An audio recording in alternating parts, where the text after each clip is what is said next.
this trip is a little bit unlike other like service, volunteer trips because there's a whole spiritual component to it. So how do you prepare a person to go on that type of trip? We do a lot of character building. Mosaic does that naturally anyway. In this team, what we do is we focus a lot on building capacity. One thing that I usually remind our team of is, hey, you know, do something between now and the time we leave that's going to increase your capacity. Something that kind of puts you outside of yourself, because it's in those moments that you're outside of yourself that you feel, ooh, you know, you feel a little uneasy. But that's the space that gives God room to move. I think it takes two things. You know, if your character is in check, when you start to increase that capacity, your character will start to come into play. What are some actual action steps that a person can be doing to prepare themselves spiritually for this trip? Praying? What do you do? I think for any trip, but also for life, your practice, your spiritual practice should be do the things you can do to know God in a more intimate way. So of course, prayer, scripture, all of those things, but also learning how to sit still with God, learning how to hear His voice, giving Him space to speak, giving Him space to move, looking for Him, right? Those are all things. That's not just for this trip, that's for life.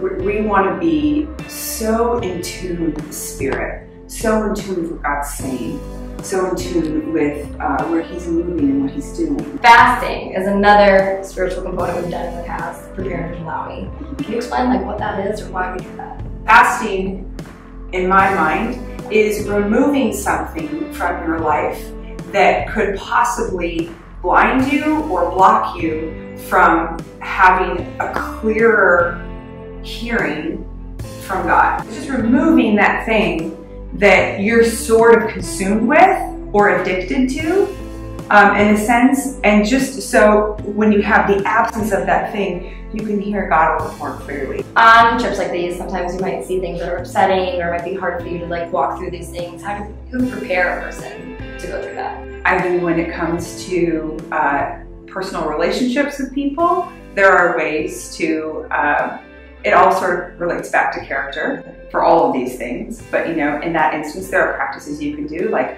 using I feel statements and making sure that you tell the person how you're feeling and not holding it back. So there, you know, are things that you can do, and we can train people. That's just good to do in life also.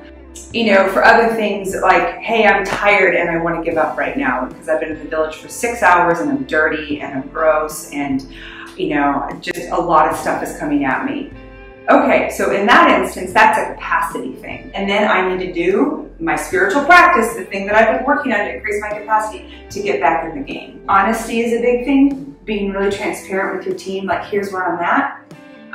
And then us having grace, but then also you as a teammate being like, okay, I'm gonna pull myself together and I'm gonna be kind, and this is the space, isn't that uncomfortable, where your capacity can increase. When I came back from Malawi, I was all sorts of uncomfortable. I did not understand what was happening. I was like stressed out. It turns out my whole life was changing. I was completely transforming and I just didn't recognize it. How do you prepare an individual to go through that? How do you encourage that? The best thing for that, because especially if it's your first time, right? You're gonna see things that you haven't seen before and experience things about yourself, about the culture, about so many things. Be honest. Be honest with yourself. Be real with your feels.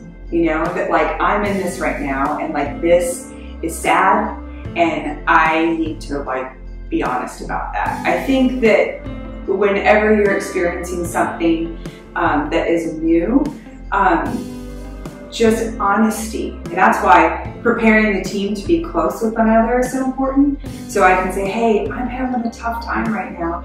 Can I take 5 minutes to breathe? Can I take 5 minutes to cry my eyes out? Can I take 5 minutes to think through this and then I can come back? But honesty, you don't want to push these feelings or these experiences down because they're real. These are the moments when this is the space where God's changing you, right? God is, I remember that time I was overseas and I was in Indonesia at the time, and I had seen for the first time some really, really difficult situations, more gruesome and sad than I had ever witnessed in my life. And I remember asking God, why do you have me here? It was very clear he wanted me on that trip. And I was like, why do you have me here? Like, this is, I can't take it. I cannot take it. I cannot. Yeah, it was hard. And I remember hearing him say, because I want you to see more of what I see. And I thought, that's such an interesting response, because then my next thought was, oh, this is how I know you're God, because you can take it. I've seen one tiny component of the awful things that happen in this world. You see all of it. And somehow you don't obliterate us all in the moment. Somehow you find it within yourself to continue to love us through all of these choices that we're making, all these terrible things that are happening to people. That's how I know you. That's how I know you're God. But what it was doing for me, to be able to see more of what he saw, was a heart expansion moment for me. Right? That every little thing that I saw, I thought, okay, I have more capacity to love people. I can do more. I can step in more. Right? If this is what this requires, I'm in.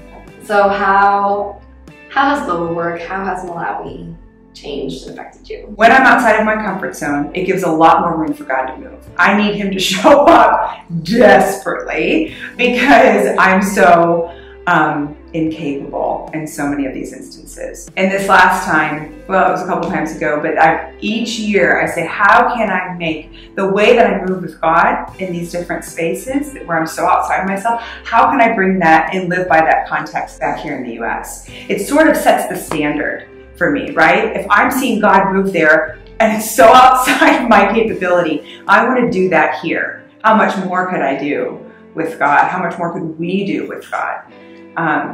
Yeah, so I'm learning a ton about myself.